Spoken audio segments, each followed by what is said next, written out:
है ना।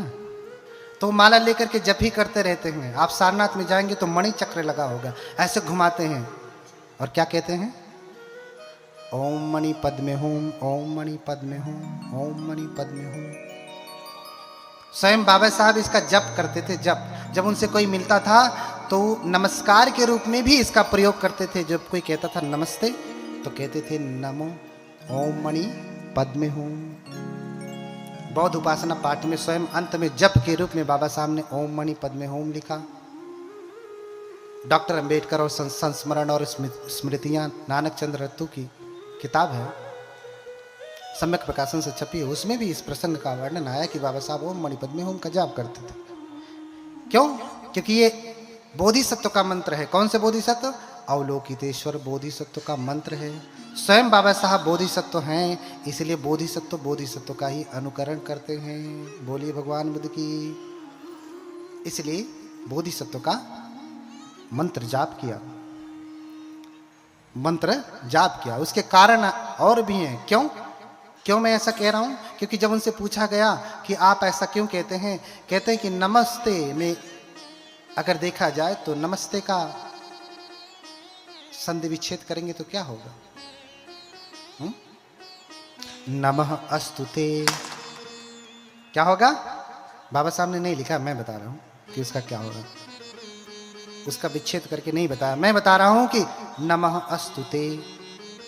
हाँ, आपको नमस्कार है, अर्थात इसमें झुकने का भाव है। लेकिन ओम मणि पद्मे हूम का अर्थ है बुद्धत्व रूपी कमल को खिलने दो, अर्थात बुद्ध बनने दो। और बोधिसत्व बाबा साहब स्वयं अगर कहा जाए तो महायान को मानते हैं, थेरवाद को नहीं, महायान को मानते हैं। उनके दीक्षा लेने का तरीका भी महायानी है। आपने देखा कि पैर मोड़ करके पीछे बैठ करके उन्होंने दीक्षा लिया। पुराना वीडियो यूट्यूब पे पड़ा होगा उनका दीक्षा का, आप देख लीजिएगा। दीक्षा लेने के बाद ऐसे हाथ पांव छूते हैं। ध्यान से देखना वीडियो, रोज तो देखते हो, लेकिन मैंने कहा ना, आंखों से थोड़ी नहीं दिखाई देता। किससे दिखाई देता है? ध्यान से। किससे दिखाई देता है? ध्यान से। आंख नहीं देख सकती, ध्यान देख सकता है। इसलिए कहते हैं जरा ध्यान से देखना। वीडियो पड़ा है यूट्यूब पे। ऐसे करके पांव छूते हैं और तुम पांव छू लो, हम पांव छू ले, कहते देख रहे हैं किसी और धर्म के बारे में, ये तो विधर्मी हो गए। अब पांव छू लिए तो अब तो ये भगवान बुद्ध को नहीं मानेंगे, अब तो बाबा साहब को नहीं मानेंगे, अब अधर्मी हो गए। अब पूरा पाप आकर के घेर लिया, अंदर घुस गया, गला जाम हो गया, सांस नहीं ले पा रहे। हाँ, अरे भैया ये लौकिक व्यवहार में चल रहा है। कोई आया पहली बार, अभी प्रणाम कर रहा है, सीखेगा। हाँ, सीखेगा। उसको कमेंट कर देंगे, लेकिन हमारे धर्म में प्रणाम करने का क्या विधान है? क्या ऐसे हाथ जोड़ करके प्रणाम करने का विधान है? बताए कोई, किस ग्रंथ में लिखा है? ऐसे हाथ जोड़ करके आप भिक्षुओं को भी प्रणाम कर लेते हैं, भंते वंदामी, या दूर से भंते वंदामी ऐसे कर लेते हैं। क्या ऐसा विधान है बौद्ध धर्म में? है क्या? बताओ ना किस ग्रंथ में लिखा है। मैं भी तो जानना चाहता हूं कि मुझसे कौन सा ग्रंथ छूट गया जिसमें तुम पढ़ के आए हो ऐसे कर लेते हो, मैं नहीं समझ पाता। हाँ, कौन से ग्रंथ में ऐसा? ऐसे किसी ग्रंथ में नहीं है भिक्षुओं को, बुद्धों को प्रणाम करने का नियम। समझ रहे ना?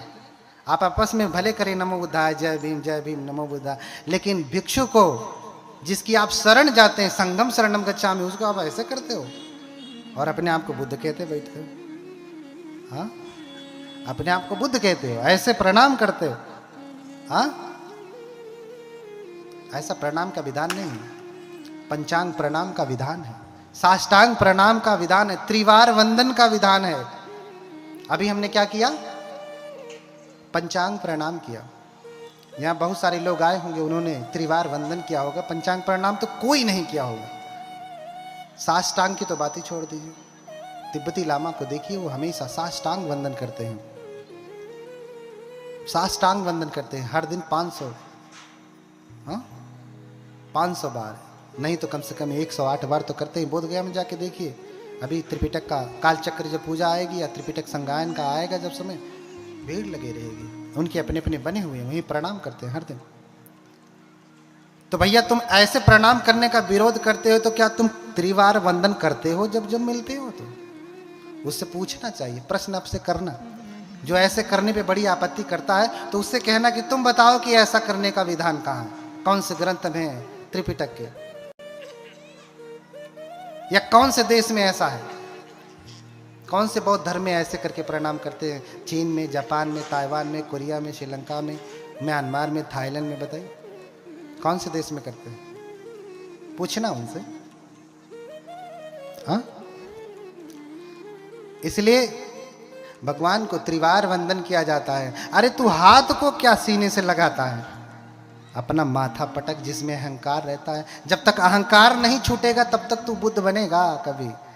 इसलिए तू पटक माथा, ऐसा भगवान कहते हैं। उस अहंकार के सर को जो झुकना, बहुत सारे लोग हैं तो उनको मंच बोलने के लिए नहीं मिलता तो भी नहीं आते हैं, क्योंकि यहाँ तो बनते प्रदेशी अकेले बोलेंगे भैया हम सुनेंगे, तुम धर्म तो सुनाओ। हम तो सुनना चाहते हैं, हम धर्म के प्यासे हैं। तुम सुनाओ तो त्रिपिटक से धर्म, हम क्यों नहीं सुनेंगे? तुम सुनाओ तो सही। तुम दूसरे धर्मों को गाली दोगे तो हम क्यों सुने? हम तो बाबा साहब के अनुयायी हैं। बाबा साहब का संविधान में ये नियम नहीं देता कि हम किसी के धर्म की निंदा या आलोचना करें। और वही भीम वाले क्या करते हैं? दूसरे धर्मों की निंदा आलोचना करते हैं। भैया तुम अपनी कहो, अपनी दुकान खोले हो तो अपनी दुकान की प्रशंसा करो। पड़ोसी के चक्कर में क्यों पड़े हो तुम? कि उसकी दुकान में डालडा मिला है, सड़ा हुआ तेल है, बासी है, महीने भर से छानता है, उसका समोसा बुरा है, खाओगे पेट खराब। तुम क्या इससे हो? तुम्हें क्या लेना देना? तुम अपने दुकान की कहो कि ताजे ताजे तेल में बनाया है, घी डाला है, हाँ, शुद्ध दूध डाला है, बढ़िया खोआ है, कहो ना। तुम्हारे पास कमी है कहने के लिए, लेकिन तुम्हारे पास तो है ही नहीं। तुम्हारी दुकान में एक को मिठाई, तो दूसरे की मिठाई देख करके तुम्हें जलन होती है। तुम्हारी दुकान में मिठाई है ही नहीं तो दूसरे की मिठाई देख करके जलन होती है। तुम आओ, कोई त्रिपिटक का एक सूत्र की व्याख्या करो, हाँ, भद्दाली सूत्र की व्याख्या करो, कम्म विभंग सूत्र की व्याख्या करो, सम्यक दृष्टि सूत्र की व्याख्या करो, ब्रह्मजाल सूत्र की व्याख्या करो, सामान्य फल सूत्र की व्याख्या करो, छोटे बड़े बहुत सारे सूत्र हैं, किसी एक सूत्र की व्याख्या करो। लेकिन नहीं, इन्होंने त्रिपिटक देखा भी नहीं होगा, व्याख्या क्या करेंगे? ये खाली झगड़ा करेंगे।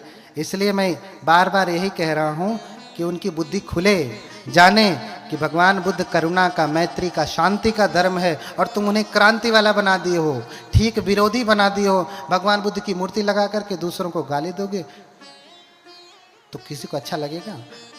अपने बेटे को तुम कह दो ये बड़ा बदमाश है, अगले दिन से देखना हाँ पापा मुझे बदमाश कहते हैं। तुम्हारा खून, तुम्हारी औलाद उसको बुरा कहने के बाद तुम्हारी बात मानना छोड़ देती है, और जो तो तुम्हारा है ही नहीं उसको तुम बुरा कहोगे मानेगा? जबकि तुमने अपने औलाद को सही कहा कि ये बदमाश है, दिन भर मोबाइल चलाता रहता है, इधर उधर लड़कियों के चक्कर में घूमता रहता है, लेकिन सही होने के बावजूद भी कह दिया कि ये बहुत दुष्ट है, तो भी तुम्हारा बेटा तुम्हारी बात नहीं मानता। जो तुम्हारा खून है, जिसे तूने पैदा किया वो नहीं मानता, तो जो तुम्हारा है ही नहीं वो तुम्हारा शत्रु नहीं हो जाएगा? क्यों शत्रु बनाते? क्यों शत्रु बनाते? शत्रु मत बनाइए, करुणा मैत्री लोगों में फैलाइए। जिसे बुद्ध को जानना है जानेगा, नहीं जानना है तो नहीं जानेगा। आप तो मान रहे हैं ना, ये पर्याप्त है।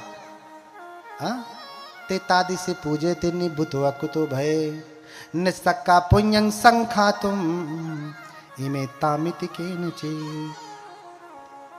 हाँ?